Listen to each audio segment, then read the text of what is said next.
সেনাপ্রধানের দিক থেকে মূল ভেটোটা ছিল যে ডক্টর মোহাম্মদ ইউনূস কেন, why not any other person. Doctor Mohammad ইউনূসের নামে মামলা আছে, তিনি একজন কনভিক্টেড পারসন। একজন কনভিক্টেড পারসন আসলে কিভাবে একটা দেশের প্রধান উপদেষ্টা হতে পারে? আওয়ামী লীগ একটা লোককে একেবারেই দেখতে পারছে না, এবং বাংলাদেশে তো আলটিমেটলি 30-40% পিপল আওয়ামী লীগকে সাপোর্ট করে। এই 30-40% পিপলের মতামতের বিরুদ্ধে গিয়ে একটা লোককে প্রধান উপদেষ্টা করা উচিত? সেনাপ্রধান লাস্ট আমাদেরকে বলেছিল যে আমি বুকে পাথর চাপা দিয়ে এই সিদ্ধান্তটা মেনে নিচ্ছি। আমাদের এই দীর্ঘমেয়াদী পরিকল্পনাটা করতে হতো যে যখন থেকে আমরা ফার্ম ছিলাম যে শেখ হাসিনাকে চলে যেতে হবে, তারপরে কি হবে? আমরা তো আর শেখ হাসিনা চলে যাওয়ার পরে দেশটাকে ছেড়ে দিতে পারি না।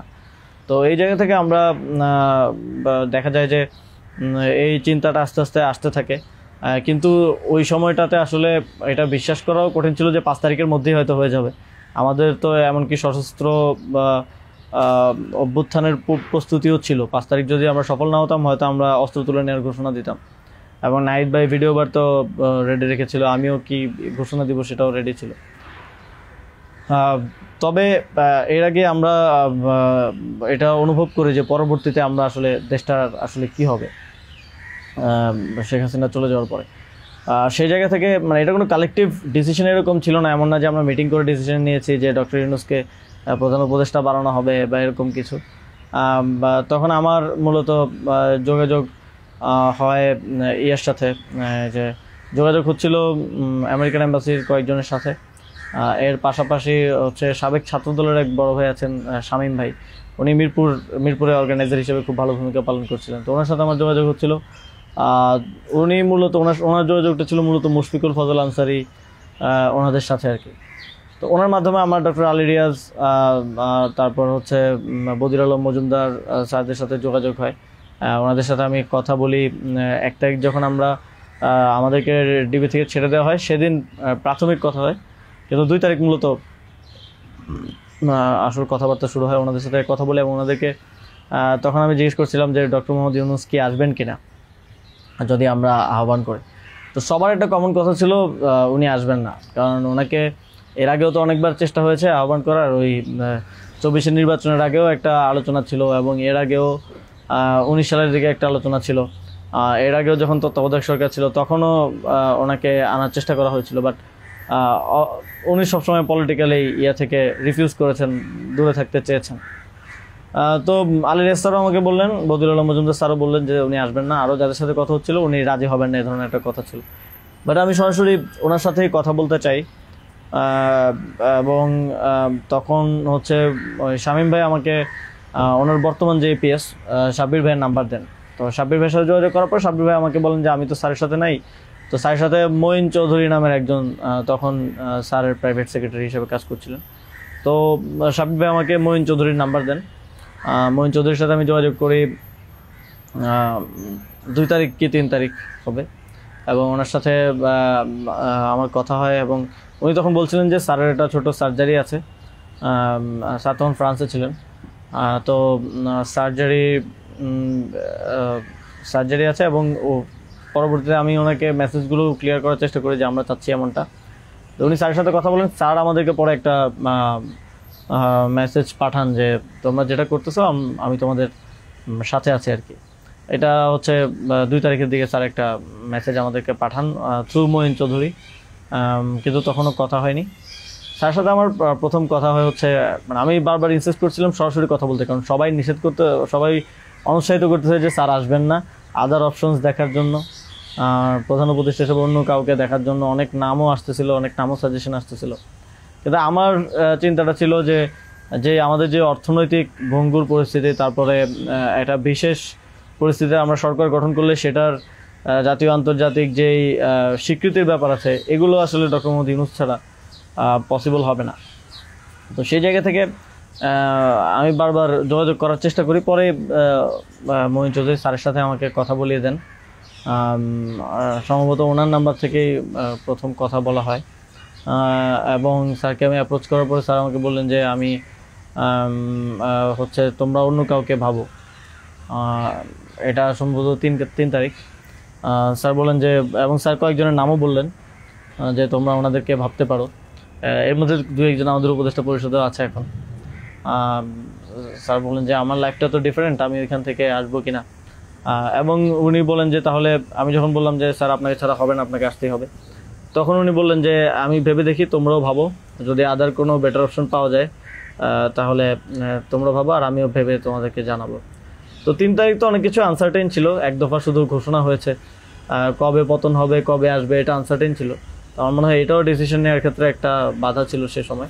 কিন্তু আমি যথেষ্ট, আমার মনে হচ্ছিল যে উনি ডিনাই করলেও he is to some extent positive, যেটা বাকিদের থেকে আসতেছে যে একেবারেই আসবে না এরকম।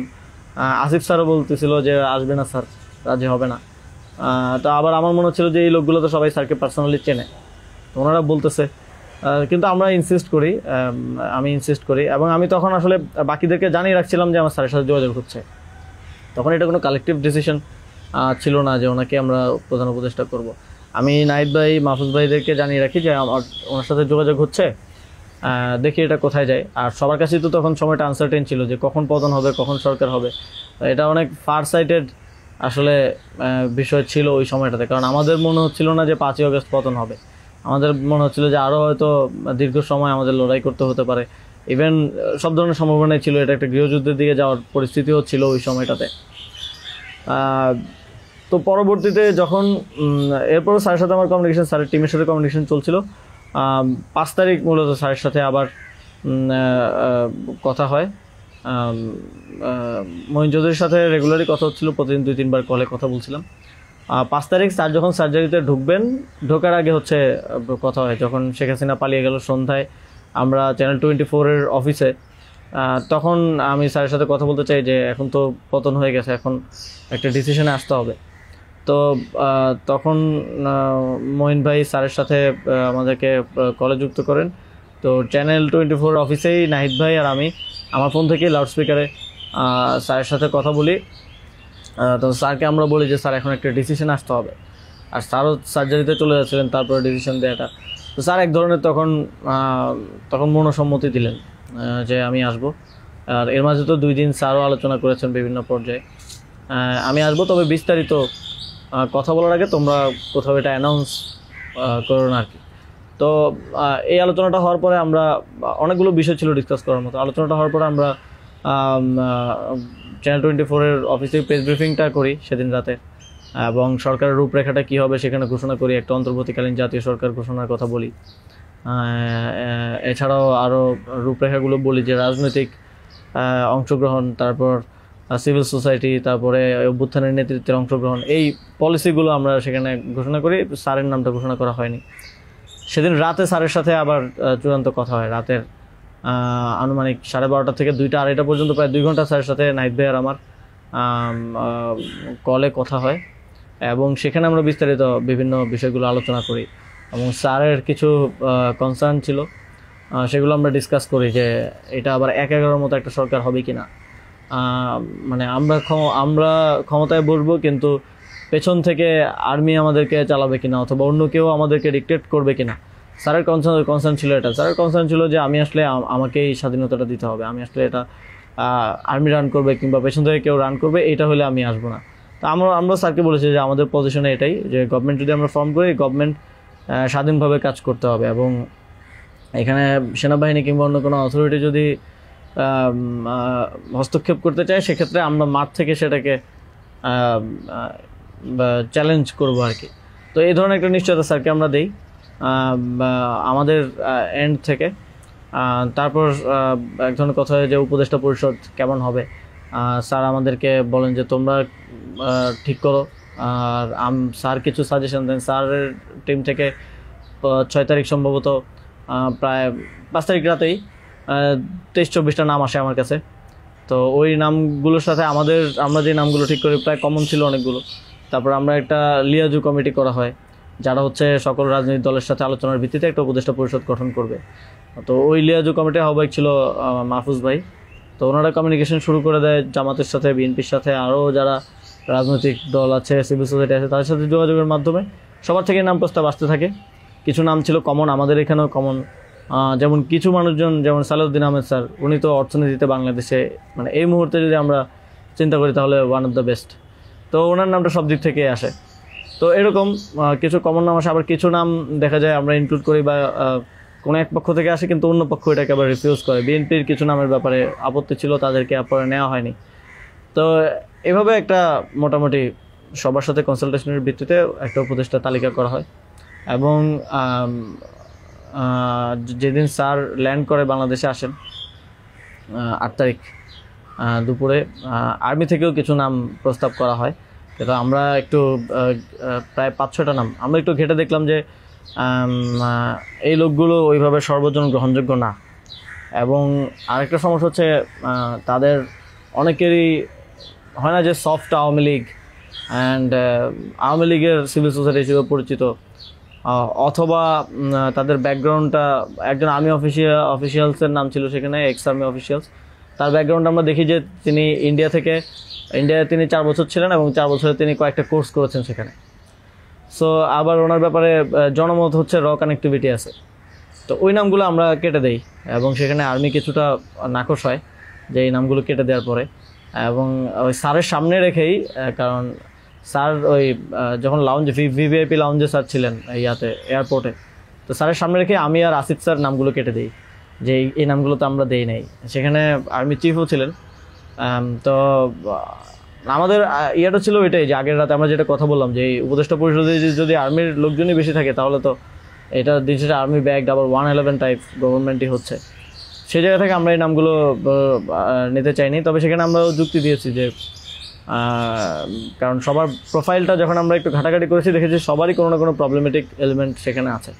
হয় তার র কানেক্টিভিটি হিসেবে জনমত আছে, মানুষের মধ্যে গুঞ্জন আছে, অথবা তার আওয়ামী লীগের সিভিল সোসাইটি হিসেবে পরিচিতি আছে।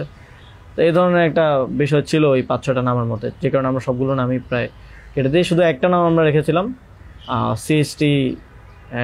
সিএসটি উপদেষ্টা যিনি আছেন। কারণ আমাদের কাছে মনে হচ্ছে ওইটা সেন্সিটিভ জায়গা এবং দেশের এরকম একটা ট্রানজিশন টার্মাল সিচুয়েশনে যেহেতু আর্মি পুরোপুরি আমাদের পার্বত্য অঞ্চলের সমস্যাগুলো ডিল করে, তো সেখানে তাদের কথাটা রাখা উচিত।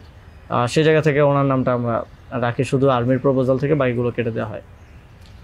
তো এভাবেই একটা এবং এছাড়াও আরেকটা ইয়ে ছিল যে 6 তারিখ আর্মির সাথে আমাদের একটা বৈঠক হয়, 3 বাহিনী প্রধান তারপর রাষ্ট্রপতি, প্রায় 4 ঘন্টার একটা বৈঠক হয়।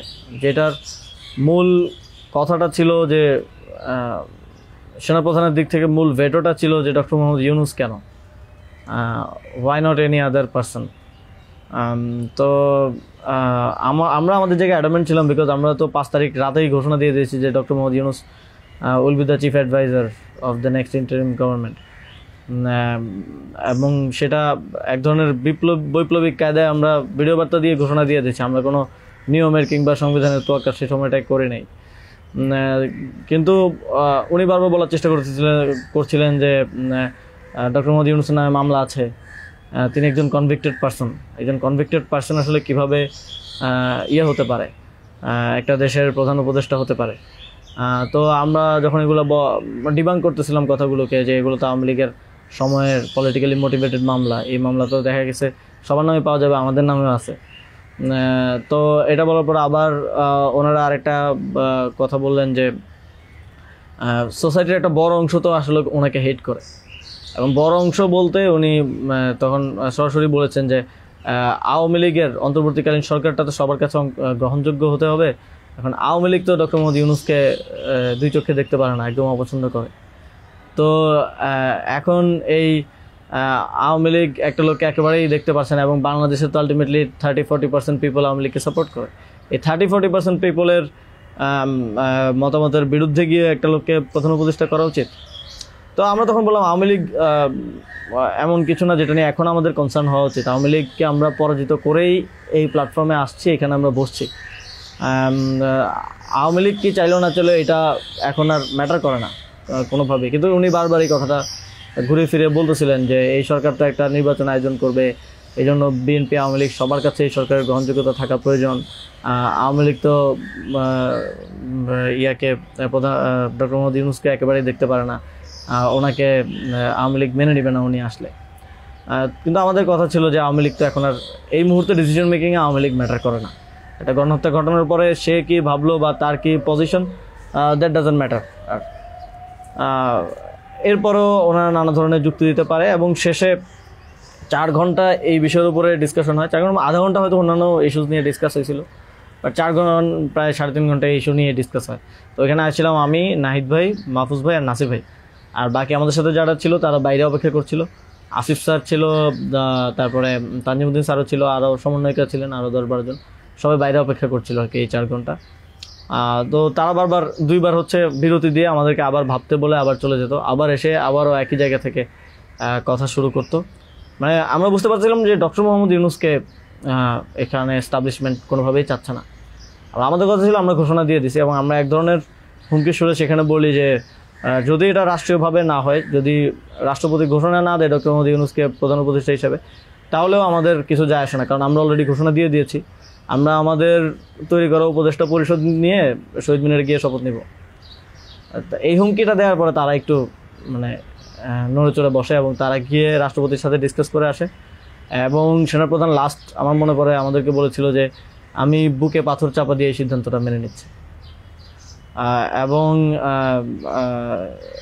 তো আমাদের জায়গাটা ছিল খুবই রিজিড, যে ডক্টর মোহাম্মদ ইউনূসকে না আনতে পারলে এখানে একটা শক্ত সরকার গঠন করা পসিবল হবে না। এবং আর্মির যেই মোটিভেশন ছিল, এটা আবার 1-11-র মতো একটা সরকার গঠন করার তাদের মোটিভেশন ছিল। যখন তারা নামগুলো দেয়, 6টা-7টা উপদেষ্টার নাম দেয়, তখন এটা বোঝা যায়, এবং ডিকটেট করার এক ধরনের। তো আমরা যদি এখানে অন্য কাউকে নেই যার পার্সোনালিটি এত স্ট্রং না, তাহলে আলটিমেটলি আমরা আসলে অন্য কারো দ্বারাই পরিচালিত হব, ড্রিভেন হব। এই সরকারটা আত্মনির্ভরশীল একটা স্বতন্ত্র সরকার হতে পারবে না। তো তারপর তো ঘোষণা দেয়, রাষ্ট্রপতি ঘোষণা দেয় ডক্টর মোহাম্মদ ইউনূসকে প্রধান উপদেষ্টা হিসেবে 6 তারিখে, এবং 8 তারিখ হচ্ছে পরবর্তী উপদেষ্টা পরিষদটা গঠিত হয়। 8 তারিখ শপথ অনুষ্ঠানটা হয়। স্যার যখন সার্জারি শেষ করে দেশে আসেন, তারপর ওই দিন সন্ধ্যায় সরকারটা গঠিত হয়।